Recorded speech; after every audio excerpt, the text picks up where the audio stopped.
আসসালামু আলাইকুম অ্যান্ড্রয়েডবাসী, কি খবর সবার, কেমন আছেন সবাই? অবশ্যই আমাকে কমেন্ট বক্সে জানাবেন। এর আগের ভিডিওতে আপনাদের মাঝে আমি একটা অ্যাপস উপহার করেছি, সেটা হচ্ছে রেনিমি।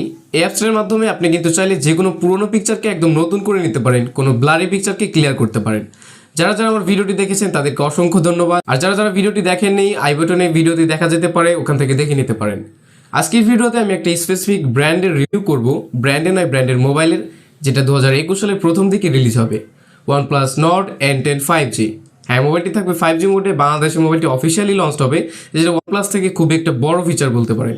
এবং মোবাইলটির প্রসেসর, এটা রিসপেক্ট, মোবাইলটি গেমিং মোবাইল কিনা, এ বাজেটের মধ্যে মোবাইলটি কি পারফেক্ট হবে কিনা, নাকি অন্য কোনো ব্র্যান্ড আপনি চুজ করতে পারেন, এটা একটা ইনডেপথ রিভিউ করার চেষ্টা করব। বিস্তারিত জানতে হলে আমাদের সাথে থাকুন। আপনারা দেখছেন মিস টাইম ইউটিউব চ্যানেল, আপনাদের সাথে আছি আমি আফরোজ হোসাইন। সো দেরি না করে চলুন শুরু করা যাক। যদি বলি মোবাইলটির বডি এন্ড বিল্ড কোয়ালিটি ব্যাপারে, মোবাইলটির পেছন দিকে পাচ্ছেন গরিয়া গ্লাসের প্রোটেকশন, এবং মোবাইলটির সাইড ফ্রেম কিন্তু অ্যালুমিনিয়াম থাকছে না, প্লাস্টিক দেখতে পাবেন। এবং সামনে দিকে পাচ্ছেন গরিলা গ্লাসের প্রোটেকশন, যেখানে মোবাইলটির পেছন দিকে ইউজ করা হয়েছে একটি ফিঙ্গারপ্রিন্ট সেন্সর টিপসই, যেটার মাধ্যমে আপনি আমার মোবাইলটিকে আনলক করতে পারেন। এবং এটা স্পিড টেস্ট নিয়ে আমি কথা বলবো না, কারণ মোবাইলটি এখন পর্যন্ত আমি হাতে পাইনি, শুধু এটি স্পেকগুলো আপনার মাঝে শেয়ার করছি। এবং মোবাইলটির বডি ওয়েট থাকবে 190 গ্রাম। 30 থেকে 35 হাজার টাকার এই মোবাইল কয়টি ভ্যারিয়েন্টে বাংলাদেশে অ্যাভেলেবেল থাকবে, এটা ফিক্সড প্রাইস নয়, এটার ভ্যারিয়েন্ট অনুযায়ী আলাদা হতে পারে। তবে আমরা যতদূর জানতে পেরেছি, একটি ভ্যারিয়েন্টে বাংলাদেশের বাজারে মোবাইলটি পাবেন 6GB র্যামের সাথে 128GB, এবং যেখানে র্যাম টাইপ থাকবে LPDDR4X এবং রম টাইপ থাকবে UFS 2.1। মোবাইলটির পেছন দিকে পাবেন 64 মেগাপিক্সেলের কোয়াড ক্যামেরা সেটআপ। 64 মেগাপিক্সেলের মেইন ক্যামেরা থাকবে, যেটার লেন্স থাকবে ওয়াইড অ্যাঙ্গেল, এবং 8 মেগাপিক্সেলের একটি আলট্রা ওয়াইড লেন্স থাকছে মোবাইলটিতে।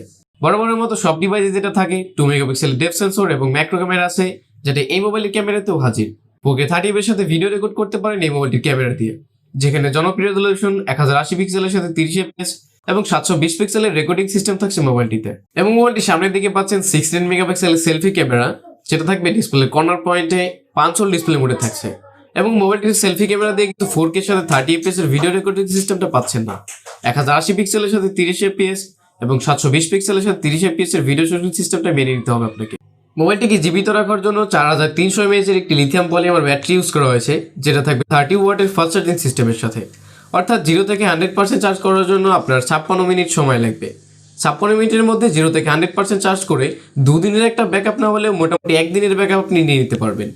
এবার আসছি পারফরমেন্সে। মোবাইলটির প্রসেসর চিপসেটে থাকছে কোয়ালকমের প্রসেসর, কোয়ালকমের স্ন্যাপড্রাগন 690, 8 ন্যানোমিটার আর্কিটেকচার তৈরি মোবাইলটি।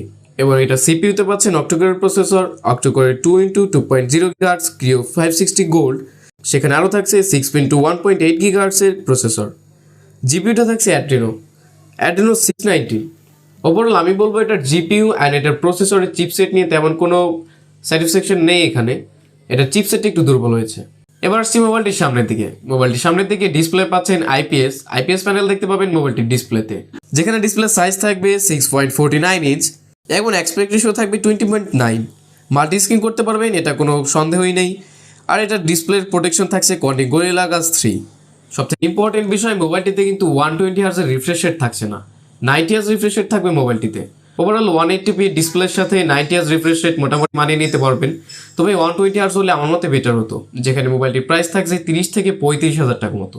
যদি মোবাইলটির ইউআই ইন্টারফেসের কথাই বলি, মোবাইলটির ইউআই ইন্টারফেস দেখতে পাবেন কাস্টম ইউআই, যেখানে OS 10.5 এবং অ্যান্ড্রয়েড ভার্জন থাকবে 2020 সালে জনপ্রিয় অ্যান্ড্রয়েড 10।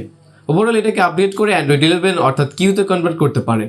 ছোটখাটো ফিচারের মধ্যে ব্লুটুথ থাকছে 5.0, USB type C, overall 3.5 millimetre headphone জ্যাকটা কিন্তু আছে এই মোবাইলটিতে। ওয়ানপ্লাসের তরফ থেকে এটা একটা বিগ ফিচার।